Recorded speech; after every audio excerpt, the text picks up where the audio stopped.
Hello ladies and gentlemen, welcome to my channel. My name is George Kingori.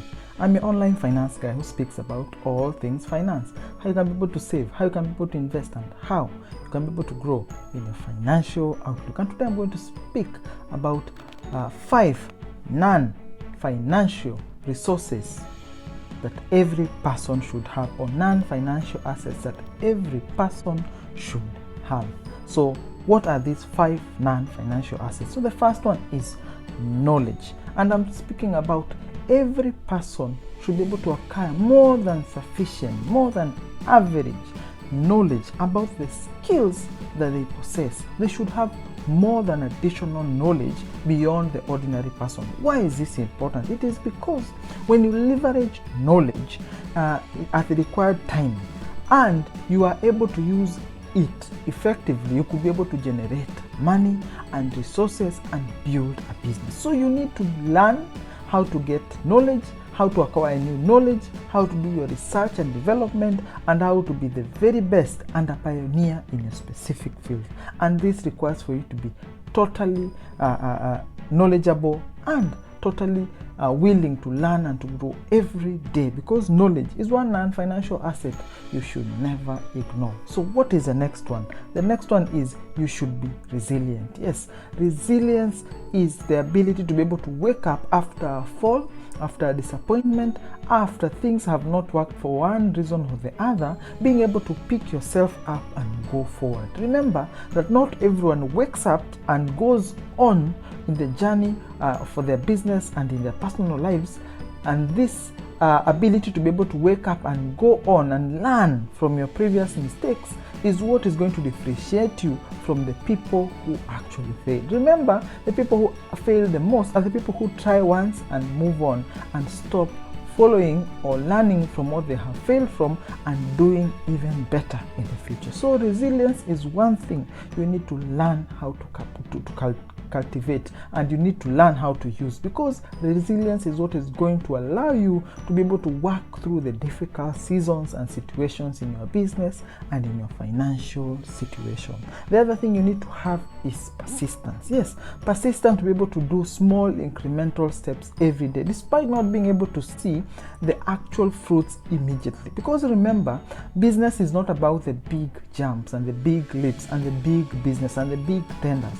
It is about the small incremental steps, the small wins, to be able to be comfortable even when things seem like they are not moving as fast as you desire, and they are not moving as per your plan of growth and all these things. So being persistent and patient with your progress of your business, with your finances, is going to give you an edge over many other individuals. Because remember, sometimes people lose money because they lack patience, because they want quick rich schemes that promise quick returns immediately, but with high financial risk, and sometimes for people to actually lose their own wealth. So remember, persistence and resilience is one of the things that you need to have. The other thing is you need to have an eye for opportunities. Yes, opportunities are everywhere. Opportunities are in every situation and in every location. Every problem that you see is a potential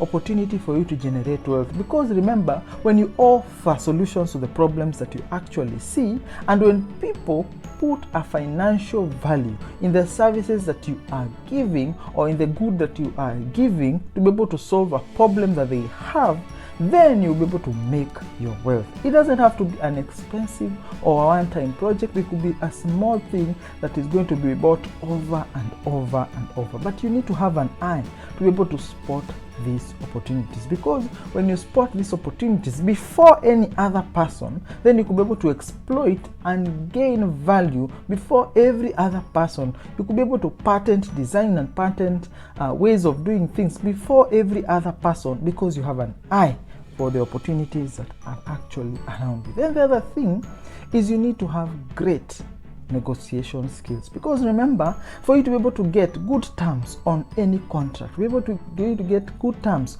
on any financial deals, to be able to get good terms on when you are looking for funding or new investors in your business, the thing is, if you are able to negotiate a more than commensurate value for the goods or the services or the contracts or any other thing that may come your way, then you'll be able to acquire more financial value without having to input more money, because this is a skill that is non-financial but can be able to help you grow your finances. So good negotiation skills. Remember, negotiating strongly does not make the other person feel bad. Actually, you will just find that it is just an opportunity for you to highlight the opportunities that you present and to be able to show the value that you bring for every transaction that comes your way. So you need to acquire this non-financial asset of good negotiation skills. Even if you were to move up the ladder or ask for a salary increment, good negotiation skills are what is going to allow you to be able to move up the ladder. And I do not mean just being stiff and being stuck and being commanding. No, I mean having the art, because it is an art. Having the art of negotiating.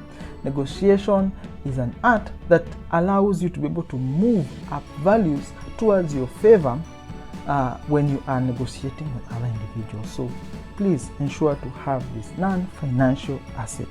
So the other thing is great networking skills. Yes, you need to be able to network with many individuals. You need to be able to get value from interacting with many individuals, because remember, sometimes the values that we receive are as a summation of the networks that we have. Sometimes you spot opportunities because of the people you speak to. Sometimes you acquire knowledge because of the people that you speak to. Sometimes you acquire investors because of your ability to be able to go out and reach out and speak to people in your field, in seminars, in marketing, and in exhibition things, because of your ability to actually network. The ability to be able to follow up after a meeting with an email giving somebody thanks. Thank you for meeting you. Thank you for the time that you gave me at this and this opportunity. And then you remind them the things that you are doing. Thank you for that opportunity. I would like to give you a glimpse of what I actually do, or a follow-up email after a meeting or after event.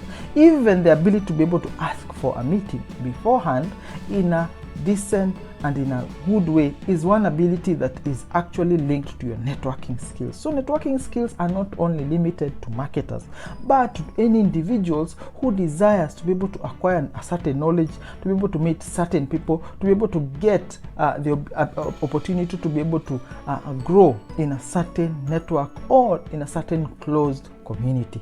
So great networking skills is one non-financial asset that everyone should be able to acquire. So now when you acquire these 5 non-financial assets, you could be on your way to be able to grow well, to be able to maintain well, to be able to meet individuals, and to be able to grow your business. I hope that you are learning, you are growing, and you are gleaning. Thank you, and enjoy your